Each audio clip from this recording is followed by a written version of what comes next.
Honma. It's a brand you'll be forgiven for not knowing an awful lot about. That is until this year, because they've been focusing on a really big push over here in Europe, including getting their clubs into the hands of the likes of me, but more importantly, world number 1 or 2, depending on which week it is, Justin Rose. He's been using this new TWorld 747 460 driver out on the PGA Tour. He's already won with it at Torrey Pines, so I think it's about time we found out what all the fuss was about.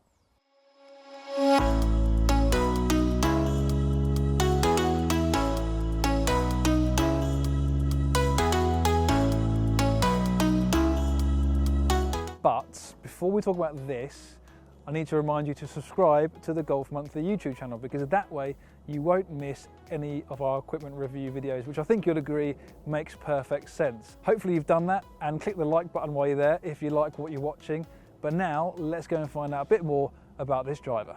Well, hopefully you've already seen Neil Tappin's video on the Golf Monthly YouTube channel talking about Honma as a brand, so I'm not going to touch on that in this video. I really want to just quickly talk about the technology on this driver specifically, because there is an awful lot that's gone into it. Some of it you can see, some of it you can't see. The bits that you can't see include how thin the carbon fibre crown is. Honma say this is the thinnest carbon fibre crown on the market, so that's going to allow them to redistribute the weight more efficiently within the club head. The other thing you can't see is 2 sets of fangs on the top and bottom, and these fangs absorb and retain the energy at impact, so that's hopefully going to give you more consistently high ball speeds. The bits that you can see include these adjustable sole weights, so you've got a 9 gram here, which is the silver one, and a 2.5 gram, which is the orange one. You can flip those around to alter the launch and spin. And the piece de resistance with the new Honma TWorld 747 driver is the adjustability system.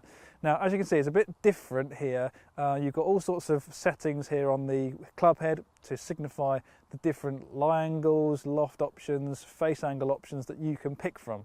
Now, the unique thing about this adjustability system is that it keeps the shaft in the same place. Traditionally, when you use a wrench to adjust certain settings on the hosel, the shaft will move to accommodate those different settings. But Honma have incorporated a unique system whereby you use a wrench and a special tool, which I've got here in my hand. So you can see here, this is the special tool that comes with the elongated wrench, because as you can see, you actually slide the tool there on the hosel screw, so lining up the 2 white sections, slide the wrench down inside that. Now, once you've loosened the club head and make sure you've got the shaft touching the ground so you can push against it, you can twist the special tool to the desired setting. But essentially what that does is it keeps the spine of the shaft in the same place. So Honma say that all shafts have a kind of bending point or a flexing point that takes the most stress when you hit golf shots, and the most desired position for that is in the 6 o'clock position. So that's kind of behind the back of the shaft. If you're looking down on it,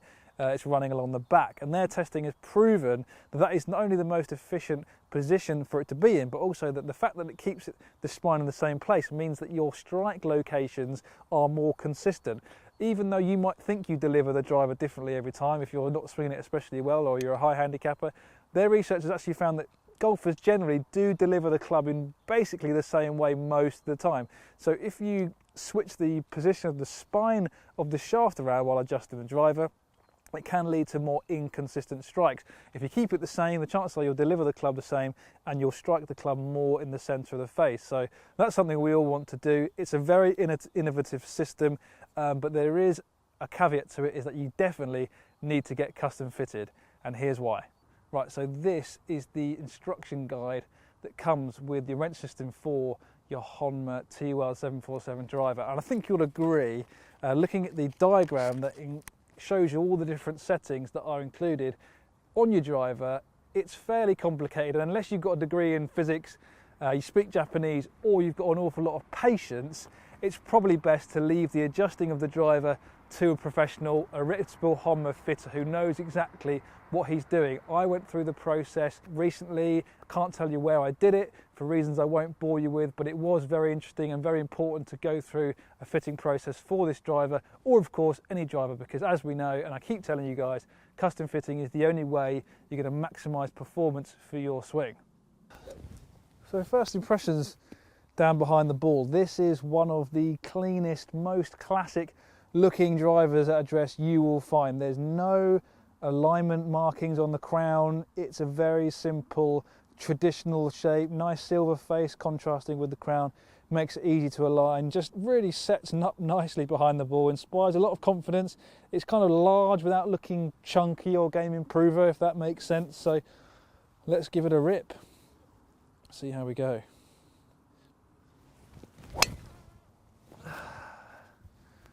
Well, that's pretty impressive. High draw, straight down the middle where I was aiming. And you'll notice the sound is very pleasing as well. It's not too loud, it's not clangy or, you know, kind of high pitched. It's a nice balance between sounding and feeling very powerful without deafening you or overpowering your ears. So I think you'll agree, it's a pretty strong combination. Let's hit a few more.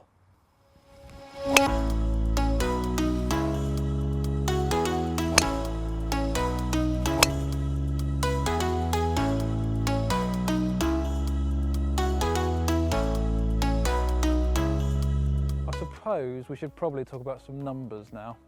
Yep, so I did go to Foresight Sports HQ in Guildford this morning to test the new Honma TWorld 747 driver up against my current driver, which for me is one of the best performing drivers you will find on the market in 2019, the Ping G410 Plus. It's in my bag and I really wanted to put this Honma driver through its paces up against the very best to see how it compared. Now, interestingly, the way these drivers were set up was quite similar in that the shaft lengths were the same, so 45¼ inches. I've been sent the stock stiff shaft in the Honma, and it's up against the Tour stiff in my Pings, which is a little bit stiffer than stiff, plays a little bit firmer in the tip. So it's not an exact like-for-like comparison, but it is very similar, and the loft of both of these drivers was 9 degrees, which is the loft I play out on the golf course. So we started with the Ping driver, club speed of basically 110 miles an hour, average ball speed of 156.5. So this is down on where I have been with this driver in the past, but it's a different day, different me, different swing, different numbers. You see the launch angle is 14.5 degrees. We've got a spin just over 2,000, peak height of 37 yards, an average carry of 277 yards, which is still pretty good. Normally I'm between 275 and 280 average carry depending on the day. Interestingly, we've got an average smash factor here, so conversion of clubhead speed to ball speed of 1.42. So then we moved into the Honma driver, and I started with the heavier weight at the front of the head, so the low spin setting. That's normally what I test drivers in, and you'll see where the ball speed was very similar, 156.1. Launch was a little bit lower at 14.2, but not much in it. But the spin was an awful lot lower with this setup. So you can see spinning at 17.5, which is a little bit too low for me, if I'm honest. See, the peak height was a lot lower as well, 32 yards. That's lower than where I want to be with driver. But the average carry was the same at 277. Actually got one out there at 284. Which was comparable with the longest shot I hit with the Ping at 285. So some pretty good performance there initially, but I did feel with that spin number dropping, I needed to adjust the sole weights, and I did that, so I flipped the weights around, put the heavier weight at the back. So it's interesting, moving that heavier weight to the back did see an increase in performance for me, and while the clubhead speed actually came down slightly on average to 109.5, the ball speed did jump up to 157.2, which is 0.7 miles an hour quicker than the Ping. The launch angle came down, which was very surprising. I was expecting it to come up with that heavyweight back, increasing the dynamic loft at impact. You would think having the heavyweight back would do that, but actually launch came down slightly to 13.9. But more importantly, the spin went up to 2.1, which is about where I want to be with driver. Anywhere around the 2,000, just above, is going to provide a nice combination of distance and control.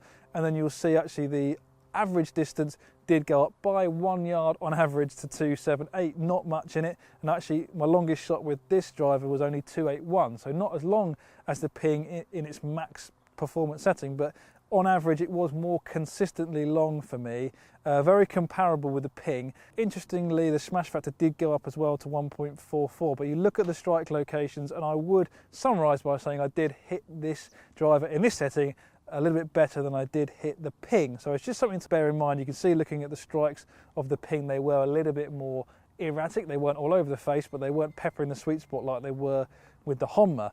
In summary, there really wasn't much in it. It's interesting that in this setting, it did give me a slightly lower flight and launch, but hitting here out on the range, I didn't really think that the driver was going in too low at all. You know, it was actually quite easy to hit nice high draws with this driver.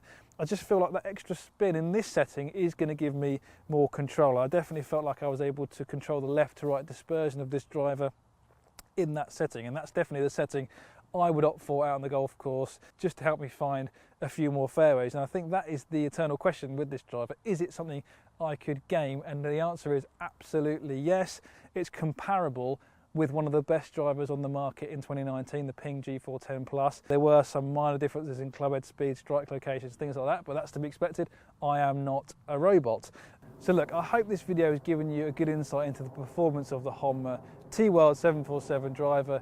For me, what's most obvious about this is that it is easily comparable with the best drivers on the market. If you get dialed in the right way, go through the custom fitting process, I'm fairly confident you would experience gains over what you currently use. That is no question. The looks of it are excellent. It's one of the most traditional looking drivers out there. If you hit a few away on the range, you'll be really impressed with the feel and sound of this driver as well. It just feels really, really solid at impact. There's a lot of technology clearly gone into this driver to make it perform for the world's best players and amateurs like myself, and it certainly did that for me. Now, the one thing you have to factor in with this driver is the price. It starts at £569 as a starting price. I think there are ways you can increase that through various different aftermarket shaft offerings. Obviously, Honma make their own shafts, and there are a couple of different options that come as stock with this driver. There's a blue one and the red one that Justin Rose uses as well. So there are some stock options to choose for at that price. But remember, we talked about earlier about how the adjustability system of this driver keeps the spine in the same place, and that should improve the consistency of your strike. And that was definitely the case for me. And that is going to deliver you more consistent distances. It means if the fact that you're going to be missing the sweet spot less should mean you're going to be finding more fairways and getting more distance on a more regular basis. And then when you factor in all the adjustability you've got to fine tune the spin and the launch, there's no reason why this can't maximize distance for you. I'm very confident that you will hit some of your longest drives with this Honma driver if you go through that custom fitting process, as I keep going on about. Thank you for watching. I hope you really enjoyed that review. Would love to know what you think about this Honma driver. Did you find this review useful? Are you interested in parting with that sort of premium cash for a little bit more consistency of strike and maybe even a little bit more distance as well? Would love to hear from you. But for now, from West Hill Golf Club, it's goodbye.